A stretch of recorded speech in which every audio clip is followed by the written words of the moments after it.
CBSE Class 8, Lesson 1, The Wheat That Own Hearts. The Vijayanagar Empire was famous for its great glory, wealth, and cultural achievements.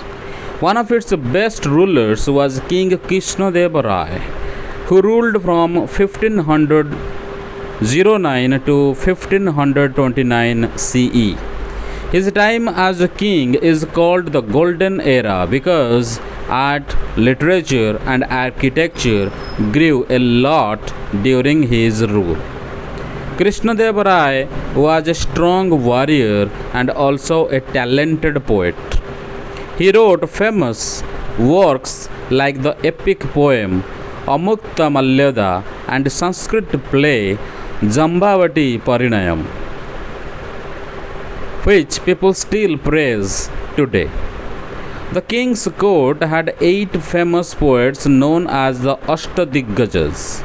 These included Allasani Peddana and Tenali Ramakrishna.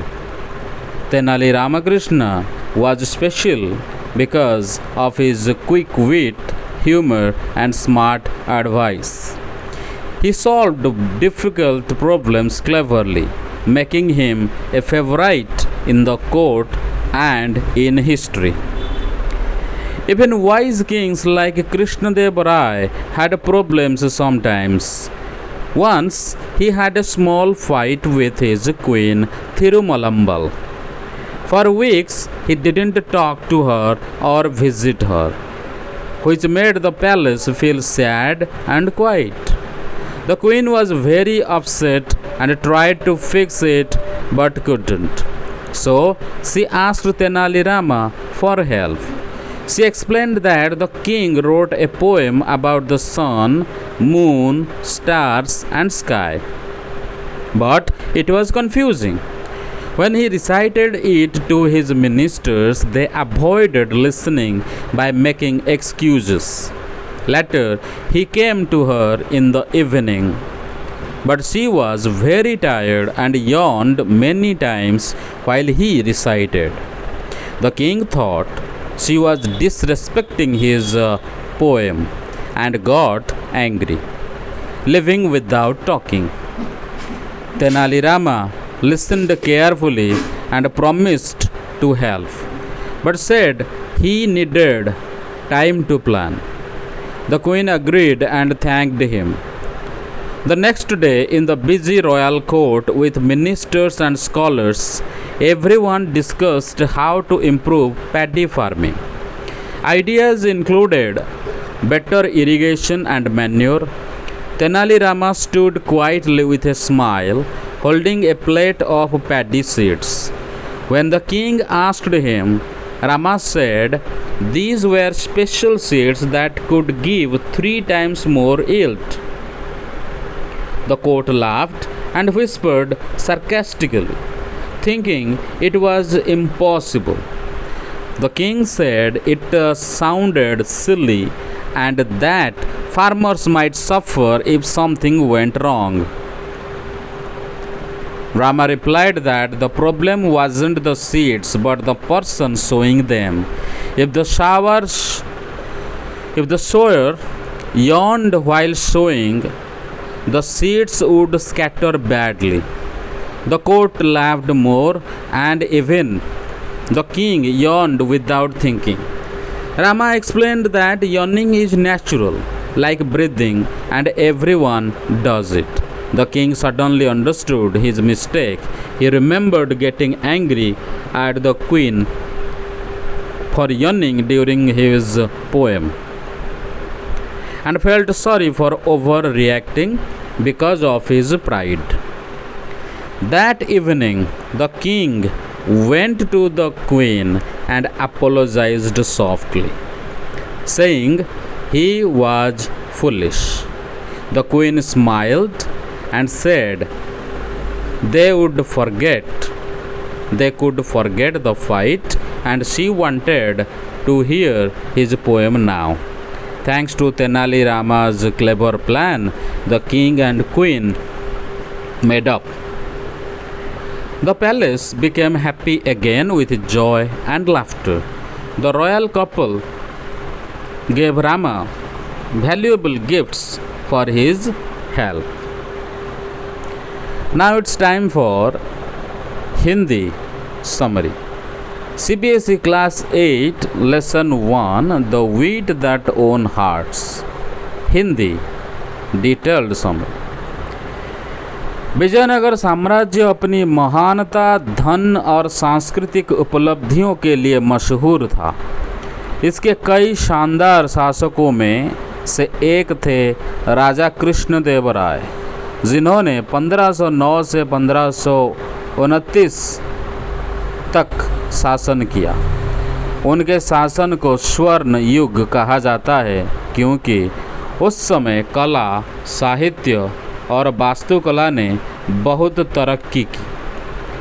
Krishnadevaraya एक बहादुर योद्धा थे और साथ ही एक प्रतिभाशाली कवि भी। उन्होंने अमुक्तमाल्यदा जैसी महाकाव्य और जंबावती परिणयम जैसी संस्कृत नाटक लिखे जो आज भी सराहे जाते हैं। राजा के दरबार में 8 प्रसिद्ध कवि थे जिन्हें अष्टदिग्गज कहा जाता था। इनमें अल्लासानी पेद्दना और तेनाली रामकृष्ण शामिल थे। तेनाली रामकृष्ण अपनी तेज बुद्धि, हास्य और स्मार्ट सलाह के लिए खास थे। उन्होंने मुश्किल समस्याओं को चतुराई से हल किया, जिससे वे दरबार में सबके पसंदीदा बने और इतिहास में याद किए जाते हैं। यहाँ तक कि बुद्धिमान राजा जैसे कृष्णदेवराय को भी कभी कभी परेशानियाँ आती थी। एक बार उन्होंने अपनी रानी थिरुमलम्बल से छोटी सी बात पर झगड़ा कर दिया। हफ्तों तक उन्होंने रानी से एक शब्द भी नहीं बोला और उससे मिलना बंद कर दिया, जिससे महल उदास और शांत हो गया। रानी बहुत दुखी थी और समस्या सुलझाने की कोशिश की, लेकिन असफल रही। इसलिए उसने तेनाली रामा से मदद मांगी। रानी ने बताया कि राजा ने एक कविता लिखी थी जिससे सूरज, चंद्रमा, तारे और सुंदर आकाश जैसे अस्पष्ट बातें थी, लेकिन उसका मतलब साफ नहीं था। जब उन्होंने मंत्रियों को सुनाया तो वे बहाने बनाकर भाग गए। शाम को वे रानी के पास आए और कविता सुनाने लगे, लेकिन रानी थकान से कई बार उबासी लेती रही। राजा ने सोचा कि रानी उनकी कविता का अपमान कर रही है और गुस्से में चले गए। तब से वे बात नहीं कर रहे हैं। तेनाली रामा ने ध्यान से सुना और मदद करने का वादा किया, लेकिन कहा कि उन्हें योजना बनाने के लिए समय चाहिए। रानी सहमत हुई और उसे धन्यवाद दिया। अगले दिन व्यस्त राज दरबार में मंत्री और विद्वान इकट्ठे थे और वे धान की खेती सुधारने पर चर्चा कर रहे थे। विचारों में बेहतर सिंचाई और खाद शामिल थे। तेनाली रामा चुपचाप मुस्कुराते हुए खड़े थे। उनके हाथों में धान के बीजों की थैली थी। जब राजा ने पूछा तो रामा ने कहा कि ये विशेष बीज हैं जो 3 गुना ज़्यादा फसल देंगे। दरबार में हंसी छूट गई और लोग व्यंग्य से फुसफुसाए, सोचते हुए कि ये असंभव है। राजा ने कहा कि ये बेतुकी बात है और अगर कुछ गलत हुआ तो किसान परेशान होंगे। रामा ने जवाब दिया कि समस्या बीजों में नहीं बल्कि बोने वाले व्यक्ति में है। अगर बोने वाला उबासी लेते हुए बीज बोएगा तो बीज असमान रूप से बिखर जाएंगे। दरबार जोर से हंसा और राजा भी अनजाने में उबासी लेने लगे। रामा ने समझाया कि उबासी लेना सांस लेने जैसा स्वाभाविक है और हर कोई करता है। राजा को अचानक अपनी गलती समझ आई। उन्होंने याद किया कि उन्होंने रानी की उबासी पर गुस्सा किया था और अपनी घमंड की वजह से ज़्यादा प्रतिक्रिया दी थी, जिसके लिए उन्हें अफसोस हुआ। उस शाम राजा रानी के पास गए और नरमी से माफ़ी मांगी, कहते हुए कि वे मूर्ख थे। रानी मुस्कुराई और कहा कि वे झगड़े को भूल सकते हैं और अब वे कविता सुनना चाहती हैं। तेनालीरामा की चतुर योजना की वजह से राजा और रानी का झगड़ा खत्म हुआ। महल फिर से खुशी और हंसी से भर गया। राज दंपत्ति ने रमा को उनकी मदद के लिए मूल्यवान उपहार दिए।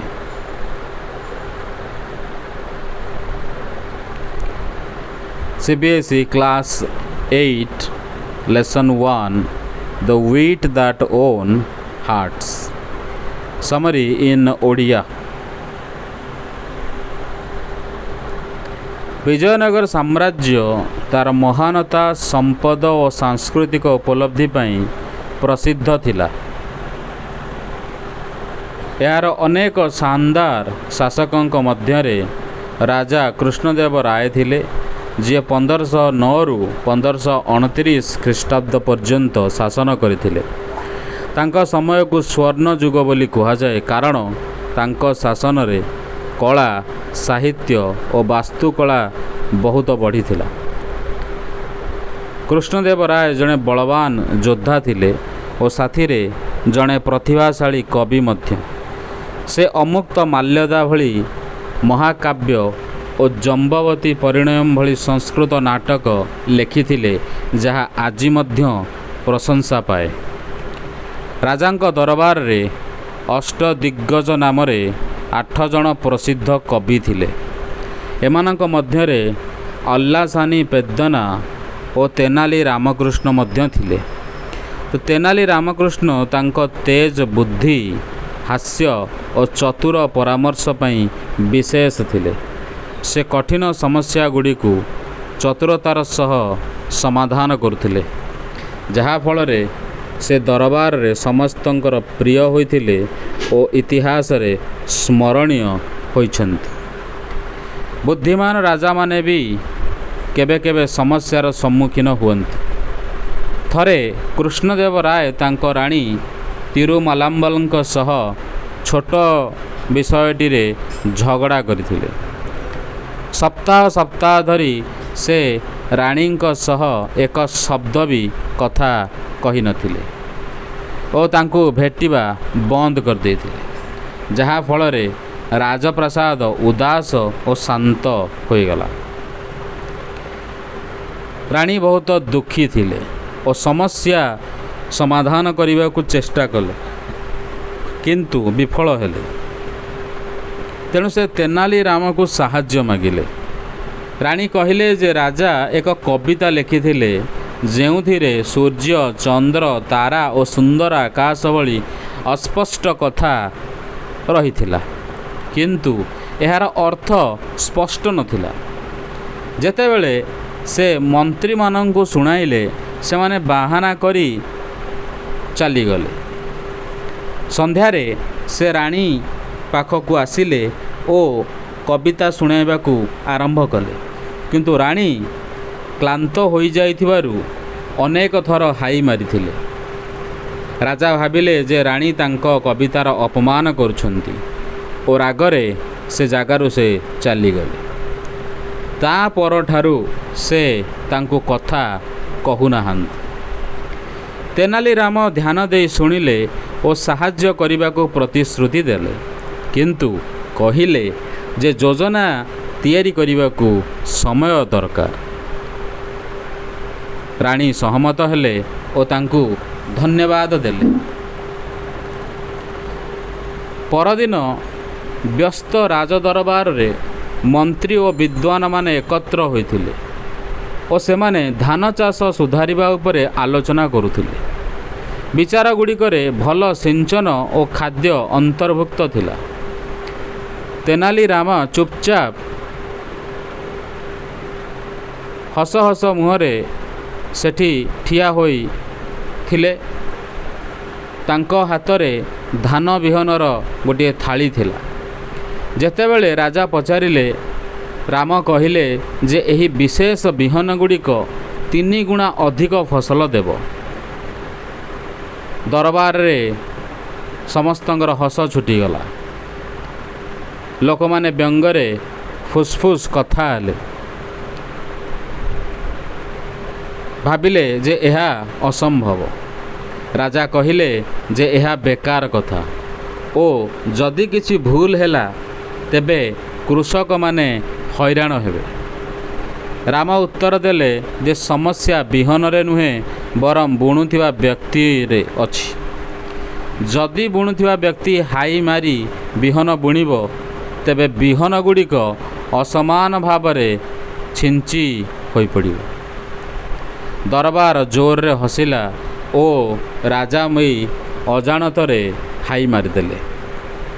ରାମ ବୁଝାଇଲେ ଯେ ହାଇ ମାରିବା ନିଶ୍ୱାସ ନେବା ଭଳି ସ୍ୱାଭାବିକ ଓ ପ୍ରତ୍ୟେକ ବ୍ୟକ୍ତି ଏହା କରନ୍ତି। ରାଜାଙ୍କୁ ହଠାତ୍ ନିଜ ଭୁଲ ବୁଝା ପଡ଼ିଲା। ସେ ମନେ ପକାଇଲେ ଯେ ସେ ରାଣୀଙ୍କର ହାଇ ଉପରେ ରାଗିଥିଲେ ଓ ନିଜ ଅହଙ୍କାର କାରଣରୁ ଅଧିକ ପ୍ରତିକ୍ରିୟା ଦେଇଥିଲେ, ଯାହା ପାଇଁ ତାଙ୍କୁ ବହୁତ ପଶ୍ଚାତାପ ହେଲା।